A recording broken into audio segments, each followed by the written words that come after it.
No final da exibição, tem um vídeo de bônus. Vale a pena esperar.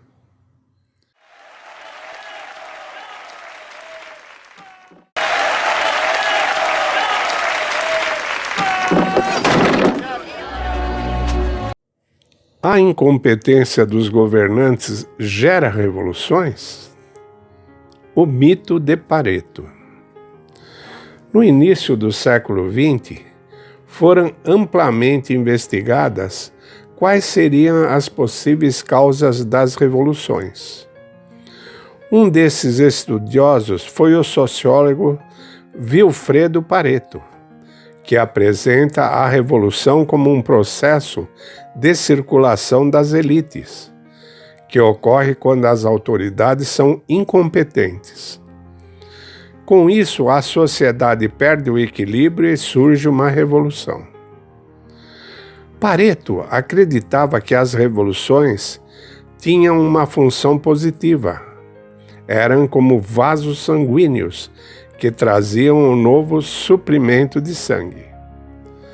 Algo bem contraditório quando contextualizado. No atual quadro mundial, os governos incompetentes são os mais estáveis e duradouros.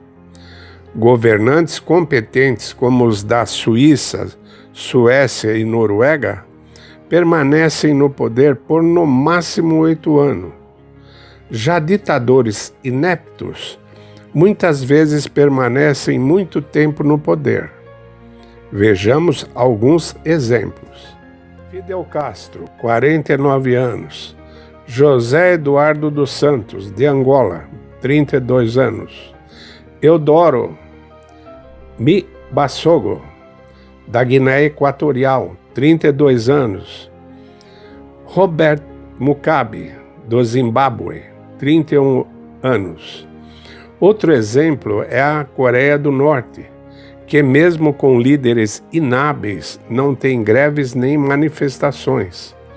E a Coreia do Sul mais rica os tem. Isso nos leva a crer que a única forma de uma pessoa se livrar de um déspota incompetente é construir um barco e fugir para Miami. A teoria de Pareto também se desfaz ao analisarmos os quadros econômicos que precederam as revoluções.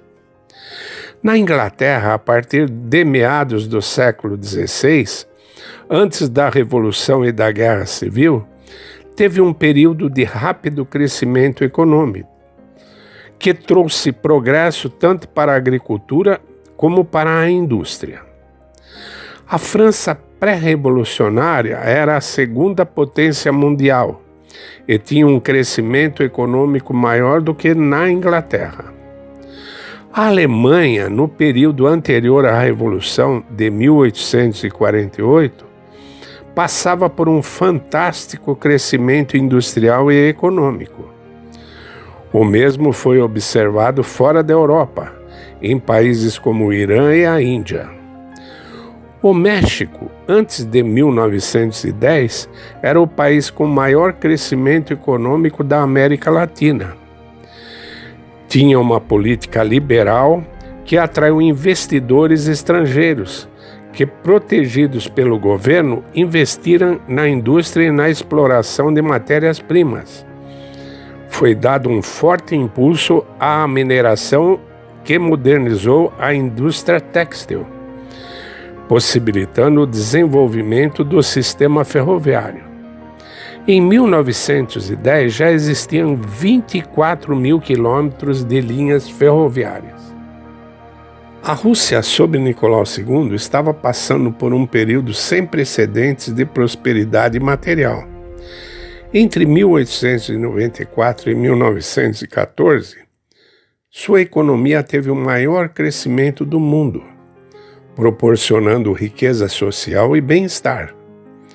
E era o quarto país mais industrializado do mundo.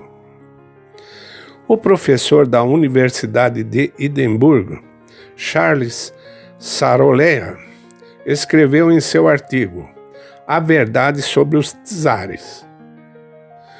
Um dos ataques mais frequentes contra a monarquia russa foi a afirmação de que era reacionário e obscurantista, que era o inimigo do iluminismo e do progresso.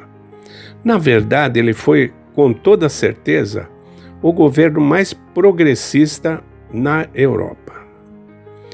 É ridículo falar sobre algumas conquistas da Revolução. A queda do imperador Nicolau II foi a maior tragédia na história da Rússia.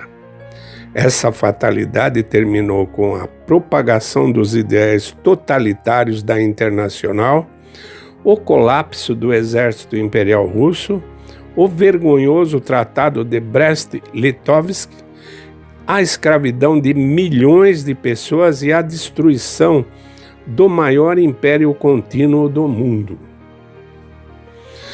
Também devemos lembrar que Cuba, durante a década de 1950, antes da Revolução Castrista, tinha uma renda per capita maior do que a de diversos países europeus, como a Itália. Sua capital possuía mais salas de cinema que Nova York e um número impressionante de estações de rádio, 160. Aliado a uma taxa de difusão de rádio próxima dos 90%, e estava em quinto lugar em número de televisões per capita do mundo. Em 1958, a renda per capita média de um cubano era o equivalente a $11.300 anuais, em valores atualizados. Para efeito de comparação, a renda média de um britânico na mesma época equivaleria a $11.800 atuais. O salário pago na indústria do país girava em torno de $6 por hora. Era o mesmo valor pago aos trabalhadores noruegueses e dinamarqueses. De fato, Cuba tinha o 8º maior salário industrial do mundo. Nas fazendas, o pagamento era $3 por hora, o 7º maior do mundo. Ainda em 1958, Cuba tinha a 2ª maior taxa de carros per capita da América Latina. Eram 24 veículos para cada 1.000 habitantes. O país tinha uma taxa de 2,6 telefones para 100 habitantes. Era a maior de toda a América Latina. A mortalidade anual também era uma das menores do mundo, cerca de 5,8 mortes anuais por 1.000 habitantes, número menor que o registrado nos Estados Unidos, 9,5, e no Canadá, 7,6, no mesmo período. Como vimos nos casos anteriores, a revolução não é algo positivo, pois troca políticos competentes e instruídos por paramilitares que só confiam na violência. Como esse novo governo não tem legitimidade, seus líderes não se sentem obrigados a cumprir com qualquer tipo de lei, assim não respeitando os mais básicos direitos dos cidadãos, nem mesmo o direito à vida. Outro aspecto negativo das revoluções é o inchaço do aparelho estatal. Isso ocorre devido ao desmantelamento do conceito de constitucionalidade. Assim, um insurgente não tem autoridade moral de repreender sedições e motins, pois uma revolução carrega consigo a legitimidade da luta pelo poder. Para evitar novos motins, o Estado se arma de um gigantesco aparato policial, que onera e oprime a população, sem nenhum benefício econômico ou social. Também não podemos esquecer que os custos de uma revolução são altíssimos, o que leva os revolucionários a esvaziar os cofres públicos e expoliar o povo para satisfazer seus ambiciosos patronos. Por essas e outras razões, afirmo que os postulados de Pareto são falaciosos e que todos os axiomas subsequentes a eles serão incorretos. Todo o conteúdo desse vídeo foi extraído do livro 100 mitos da Revolução Russa. O link para a venda está na descrição do vídeo. Uhul!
Inscreva-se em nosso canal e ative as notificações.